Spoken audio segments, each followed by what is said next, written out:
With the Fantastic Four set to release on July 25th, we know that there are a lot of things working against the success of this movie so far.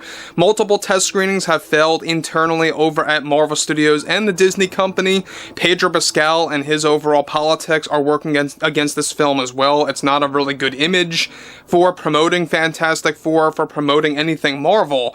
And to top things off, we know that female Silver Surfer Shalabal, played by Julia Garner, and how that character is going to be used for the majority of the film, well over Norrin Radd, the very Silver Surfer that most people would rather see in the majority of the movie. That's also another thing working against the film.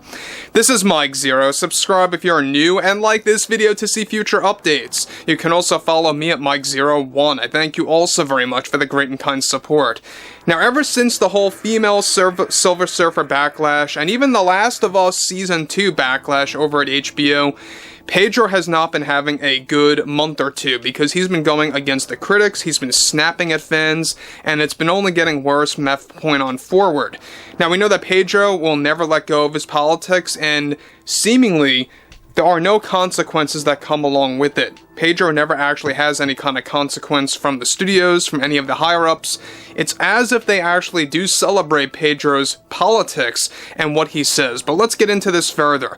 Now, one thing about Pedro Pascal is that we all know that he is very much becoming unhinged, and he really is going off the rails at this point because I think he's beginning to realize that even Marvel fans are beginning to realize who he really is and what he's all about. Let's get into this. Now, with the Walt Disney Company already in panic mode over the Fantastic Four test screenings that failed in the midst of reshoots as well, that are still going on, already Pedro is beginning to snap at fans yet again, not just of course the fans of The Last of Us Season 2, but also Marvel fans. Pedro recently delivered the following. Look, I'm an actor, and as a person that was born in Chile, and when I came over to the States over the years, this country has failed as more and more. We are seeing it in politics, and we are now seeing it in the entertainment at a record high. Whether it's toxic fandom culture or cancel culture, it's all part of the problem. And specifically, I see this a lot with Marvel fans. And for some actors, they feel pressure from that. As for myself, you just have to ignore fans like that because they obviously are not fans of the Marvel Universe when they saw those things and act the way that they do. If you don't like my politics, then don't watch my work, because I will never go silent over the growing issues that we are dealing with today in this country. I am here to say that I'm a proud male feminist, and one that protects and defends LGBTQ rights. And you know what? We need to see more of that in the Marvel Universe. We need more role models that embrace themselves in activism to promote a good cause. Toxic fandom culture is a very real thing that is spreading wild in this country and in the industry. And when you have an administration that is very scary to me, when you have an administration that decides to abolish wonderful things like DEI and LGBTQ awareness, you begin to wonder to yourself, are we living in America anymore now in 2025? Because I just don't believe it's the America that we grew up with anymore. So guys, you may recall, this I think alludes to Pedro having a meltdown over the fact that there's a lot of organizations that are not changing their logos to promote LGBTQ and all of that during the month of June, Pride Month. Alright, the logos are not switching for many companies out there because of course, what the new administration, with the presidency, what Donald J. Trump actually did force to abolish DEI, to just stop with all the agenda-driven nonsense.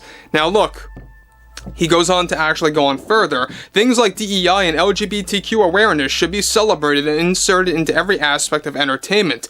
There is nothing wrong with it. If you are against something like that, look, that's just bigotry. And we all know who is promoting bigotry. I'm not even going to mention his name. Marvel fans need to grow up. Fans of The Last of Us also need to do the same. When I witnessed the way fans reacted to focus so much on LGBTQ was absolutely disgusting, and it's no surprise that these two fandoms think alike. As a male feminist, I value diversity, I value LGBTQ rights. Anyone who is against something like that, I begin to question their values and whether or not they even hold any kind of respect toward other people.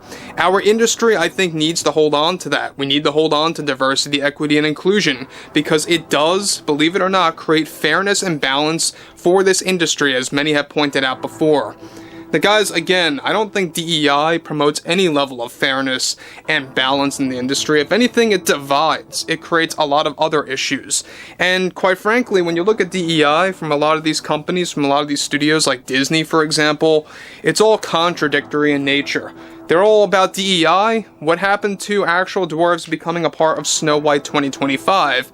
And instead, they used CGI models to play the 7 dwarves in Snow White. That just goes to show you exactly how hypocritical Disney as a company really is, how hypocritical many studios out there like HBO as well. They really are very much the same, if not worse, than Disney.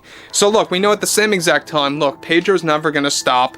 He's basically Rachel Zegler 2.0. We also know that he does advocate everything that Rachel Zegler said, everything that Rachel Zegler did. He also supports Snow White. He loves the movie. He thinks that Rachel Zegler is a fine actress when it comes to her promoting activism and engaging in politics within her own career. Goes to show you that, yeah, I mean, he really is the new version of Rachel Zegler, the male version of Rachel Zegler. But this is where it gets interesting, is that he goes on to close, as many of my colleagues have pointed out before as well, we need and must keep that alive as well. He's talking about DEI. For other talented performers to join the industry, whether it's for film and television. These are films about superheroes, after all. People really need to chill out and shut it when it involves these movements to better improve the industry. It's a fictional universe. Keep that in mind. Yeah, it's a fictional universe, but people want to get away from the real world for a couple of hours. They don't want to actually hear or listen or see any kind of agenda-driven garbage being shoehorned into movies and television. And look, let me be very real, alright? Fantastic Four is no Snow White. It's not universally rejected right now. The ratio is not in a negative light when it comes to the trailers for Fantastic Four. But for a Fantastic Four movie where it stands right now, it's not looking great. You know, it's not looking terrible, but it's not looking like it's going to do the numbers that it needs to do to be a Fantastic Four movie that would actually be, be successful. What we saw back in 2015 and 16, sure, that was a bust. I like to call that fan four stick. But we all know that that movie did not work. If anything, there's a very good chance, and a lot of people pointing this out as well, there is a very good chance that this movie could actually be on par, if not worse, than the 2015/2016 Fantastic Four film, that how people actually viewed it or how people actually saw that film. It all really depends on how they actually do the pacing of the film, how female Silver Surfer Shia LaBeouf is going to have, a certain impact on the audience. We'll have to wait and see on that front. The one thing I will put out there is that we know that the screeners do love Galactus. They do love Galactus in this movie, but everything else aside, there's a lot of flaws with this film, a lot of problems going against it. But overall, I would love to hear what everyone has to say about Pedro Pascal and how he continues to double down on his politics. I'm still shocked to this very day that Disney even chose a guy like this, but at the same exact time, I'm not all that surprised because we all have to remember, Pedro was cast last year, well before DEI was abolished, well before Disney began to question whether or not they should actually take a little step back on DEI. But overall, I would like to hear what you all have to say about this below in the comments, and if you guys did enjoy the content for today, make sure to drop a thumbs up on this video to support the channel, and I will catch you guys later.